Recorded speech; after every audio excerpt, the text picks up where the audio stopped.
Hey everyone, welcome back to Gizmo China. This is another review that I'm bringing to you. I will be your host, Nadine. So today we do want to look at the OnePlus 7.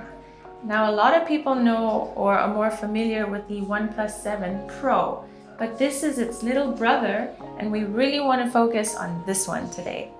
So the OnePlus 7 actually looks pretty similar to its previous generation, the OnePlus 6T.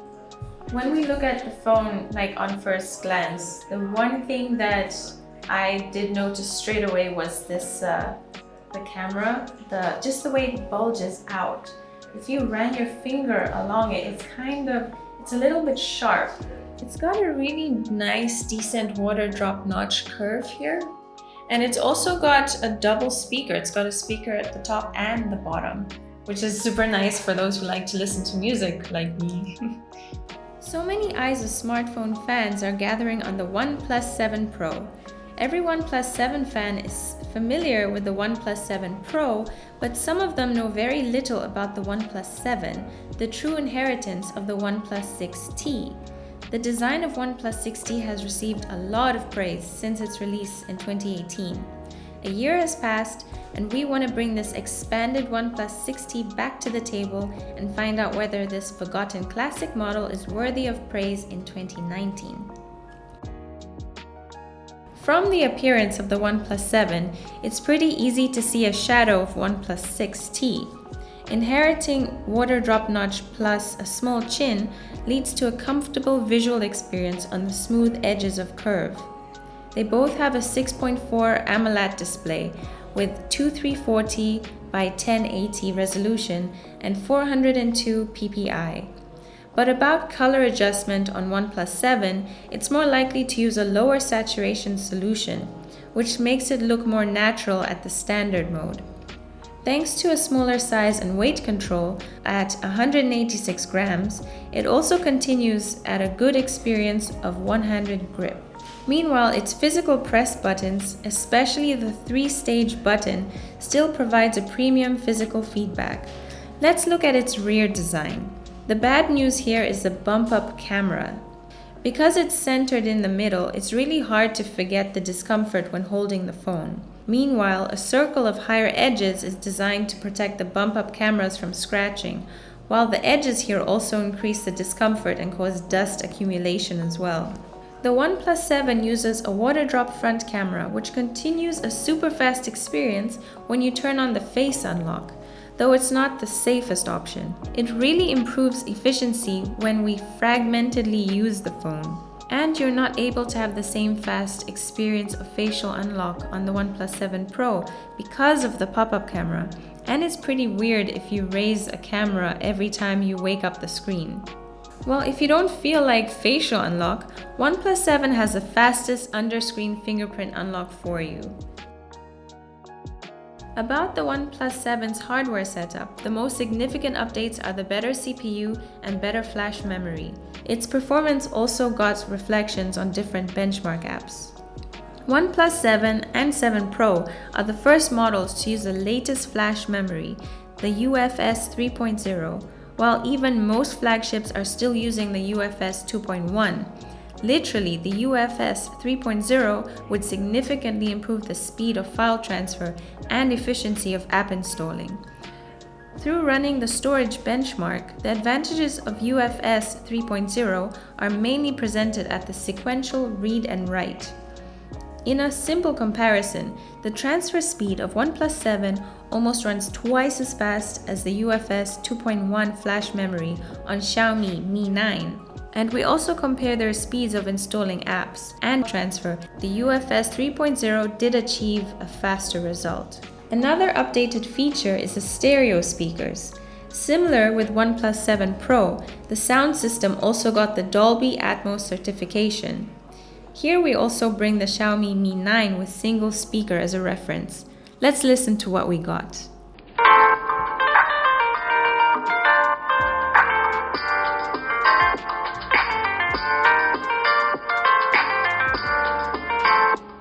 Before we start this comparison video, I want to mention you one thing, which is the price. The lowest version of the Redmi K20 Pro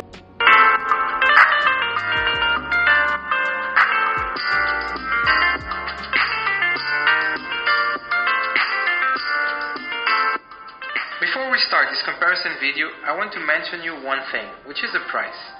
The lowest version of the Redmi K20. One more detail of hardware here is the vibration motor. OnePlus 7 doesn't use the same haptic engine as OnePlus 7 Pro uses. The feedback here is a bit laggy with a cheap feeling.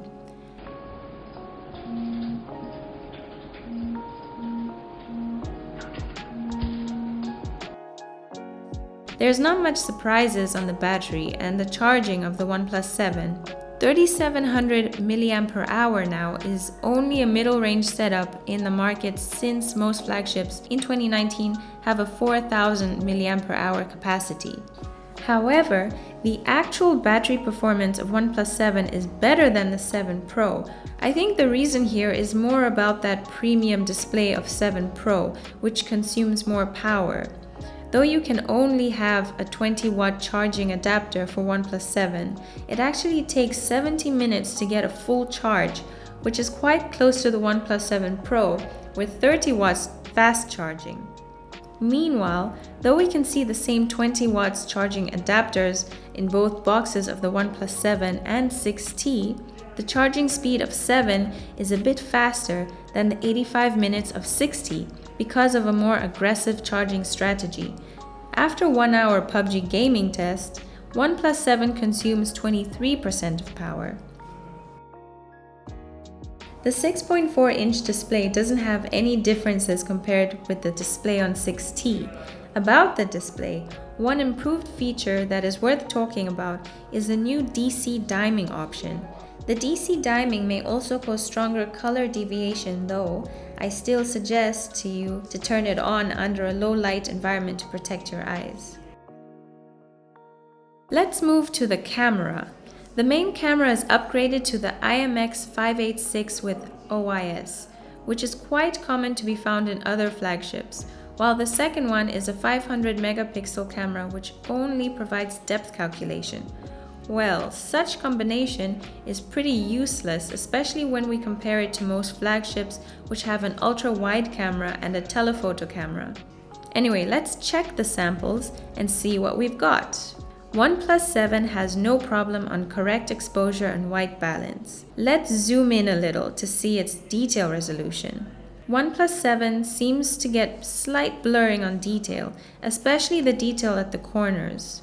Though OnePlus doesn't have telephoto camera, we can find a 2-time option here to simulate the optical zoom-in effect. Actually, it's only a result of photo cutting where the original photo is shot by the main camera. But when we look at the sample, it's much better than we thought. The detail resolution is not bad. And then we shot the photos with night mode. The general brightness of the sample got obviously improved and the noise control also performs well. It's a pretty surprise that OnePlus 7 does a good job on balancing a lot of detail with a relatively pure image. About its video shooting, the OnePlus 7 can shoot up to 4K 60 frames per second videos, which is the same setup as OnePlus 7 Pro.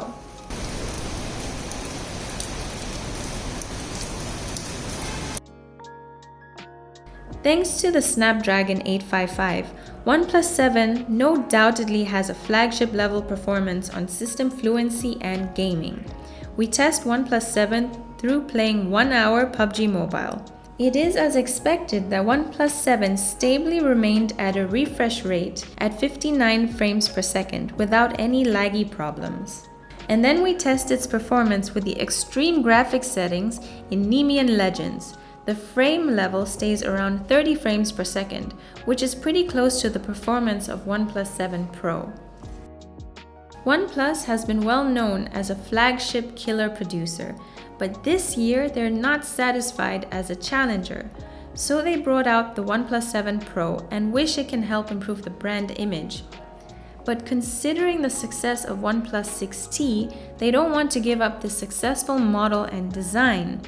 Though the improvement doesn't make the OnePlus 7 a dream phone, it's still a wonderful model for those users who admire OnePlus 6T. The competitive pricing of OnePlus 7 can still consolidate its position as one of the best choices at the mid-range market.